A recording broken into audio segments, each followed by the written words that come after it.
Guys welcome back to YouTube channel again filing 24। तो हम आपके लेके आए एक आज न्यू वीडियो जो कि होने वाली है कि आप अपने जीएसटी रजिस्ट्रेशन के अंदर बैंक अकाउंट कैसे ऐड कर सकते हैं, वो भी जीएसटी पोर्टल पर जाके। Before I start my video, अगर आप कोई भी सर्विसेज चाहते हैं कंपनी से रिलेटेड या जीएसटी से रिलेटेड तो आप हमें कॉन्टैक्ट कर सकते हैं नीचे दिए नंबर पर, या फिर हमारी वेबसाइट पर विजिट कर सकते हैं, डिस्क्रिप्शन में लिंक मिल जाएगी।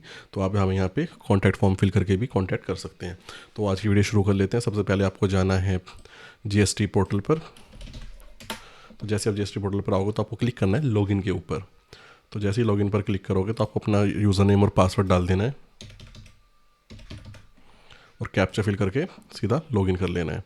ठीक है, तो अगर आपका न्यू रजिस्ट्रेशन है तो एज़ पर न्यू कंडीशन जो है 10A रूल जो होता है उसके अकॉर्डिंगली आपको 30 डेज़ के अंदर अपना रजिस्ट्रेशन के अंदर बैंक अकाउंट आपको अपडेट करना होता है। अगर वो नहीं करोगे तो आपका रजिस्ट्रेशन कैंसिल और सस्पेंड हो जाता है।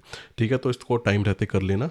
तो बता देते कैसे कर लेते हैं। दो तरीके से आप कर सकते हो। आपको एक तो है कि आप फाइल अमेंडमेंट पर क्लिक करोगे तो आपको सीधे एक अमेंडमेंट वाले पोर्शन पर लेके चला जाएगा। अगर आपके में ये वाला नोटिफिकेशन या अलर्ट नहीं आ रहा है तो सिंपल से आप सर्विसेज में जाके और रजिस्ट्रेशन में जाके amendment of non core field पर भी क्लिक करोगे तो फिर आपके सामने सेम इंटरफेस आ जाएगा। ठीक है, तो उसके बाद आप ये जो मल्टी लेवल फॉर्म होता है जो रजिस्ट्रेशन के टाइम पर आप भरते हो उसे में आपको आना है यहाँ पर बैंक अकाउंट के अंदर। तो बैंक अकाउंट पर क्लिक करना है, यहाँ पर आपको डालना है 1 और उसको करना है ऐड न्यू पर क्लिक। तो जैसे ही आप क्लिक करोगे तो आपके सामने बैंक अकाउंट ऐड करने के लिए पूरा का पूरा फॉर्म खुल जाएगा। ठीक है, तो उसमें बता दूं आपको बैंक अकाउंट ऐड करने के लिए आपके पास 3 प्रूफ में से एक प्रूफ होना जरूरी है। या तो आपके पास कैंसिल्ड चेक हो, या आपके पास बैंक स्टेटमेंट हो जो कि आप नेट बैंकिंग से निकाल सकते हो, या फिर आपके पास ऑफलाइन पासबुक है तो वो पासबुक का फर्स्ट पेज आप इस पर अपलोड कर सकते हो। आपको एक डॉक्यूमेंट में तीनों में से एक अपलोड करना जरूरी है। ठीक है, तो इनकेस हमारे क्लाइंट के केस में हमारे पास कैंसिल चेक अवेलेबल है तो कैंसिल चेक अपलोड कर लेते हैं। ठीक है, उसको अपलोड करने के बाद यहाँ पर आपको मैनुअली उसका अकाउंट नंबर भी फीड करना होता है। ठीक है, जैसे आपको अकाउंट नंबर डाल लेना है, आपको यहाँ पर आईएफएससी फीड कर लेना है और type of account as per GST हमें दोनों के दोनों उस पर एज़ पर जीएसटी रूल्स हमें करंट अकाउंट, सेविंग अकाउंट या हमारी जो सीसी लिमिट होती है वो भी हम इसके अंदर लगा सकते हैं। तो आपको एक इनमें से डॉक्यूमेंट लगा देना है। अगर आप मल्टीपल मेंटेन करते हैं तो आप जैसे हमने फर्स्ट स्टेप में डाला था कि कितने बैंक अकाउंट मेंटेन करते हैं तो उसमें 2 या 3 नंबर भी आप डाल सकते हो और 2-3 की जो अकाउंट की डिटेल्स वो फीड कर सकते हो। बट इन केस हम जिसमें सेविंग अकाउंट चूज़ कर लेते हैं कि क्लाइंट के पास अभी सेविंग अकाउंट है, करंट अकाउंट खोलने में उनके टाइम लग रहा है, तो अपनी पेनल्टी बचाने के लिए, कैंसिलेशन से बचाने के लिए तो जीएसटी के अंदर आप टेम्परेली सेविंग अकाउंट भी डाल सकते हो। बाद में इसको रिमूव करके आप अपना करंट अकाउंट भी अपडेट कर सकते हो। ठीक है, ठीक है, जैसे आप अकाउंट सेलेक्ट कर लोगे तो उसके बाद आपको गेट एड्रेस पर क्लिक करना है। आपका जो आईएफएससी एड्रेस होगा वो वहाँ फैच कर लेगा। ठीक है, जो उसका एड्रेस होगा अब उसको वैलिडेट अकाउंट डिटेल्स पर क्लिक करना है तो आपका वैलिडेशन में चला जाएगा। उसके बाद आपको डेट ऑफ अमेंडमेंट डालिए, सेम डेट भी डाल सकते हो, कोई इशू नहीं है। अगर आप कोई पहला डेट डालना चाहते हो तो पहले डेट से भी डाल सकते हो।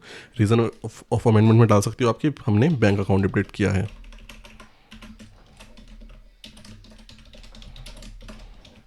ठीक है, सिंपल से आपको सेव एंड कंटिन्यू करना है। सेव अकाउंट में देखोगे तो आपका यहाँ पे सेव हो चुका है। फिर कंटिन्यू पर क्लिक करना है और वेरिफिकेशन वाले टैब में आ जाना है। वेरिफिकेशन वाले में आपको आई चेक पे क्लिक कर लेना है। आई हियर बाय डिक्लेयर जो भी आपकी ऑथराइज सिग्नेटरी हैं प्लेस डाल देना है। उसके बाद आपको आपके डिजिटल सिग्नेचर और डिजिटल सिग्नेचर से कर सकते हो जिसे हम डीएससी बोलते हैं, या फिर आप ओटीपी के थ्रू भी इसको अपडेट कर सकते हो। फिर आपको इसके अंदर ओटीपी डालनी है। तो जैसे आप ओटीपी डालोगे तो आपको वैलिडेटेड ओटीपी पे क्लिक करना है। तो आपकी ये सबमिट हो चुकी है। तो आपके 10 से 15 मिनट के बाद आपका एक एआरएन जनरेट हो जाएगा आपका अमेंडमेंट का।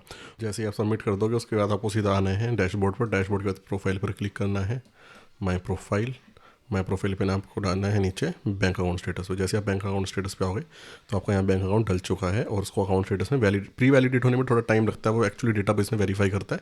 तो उसके बाद आपका एक्चुअली जो डल जाएगा तो उसके बाद आपका एक्चुअली वेरीफाई हो जाएगा।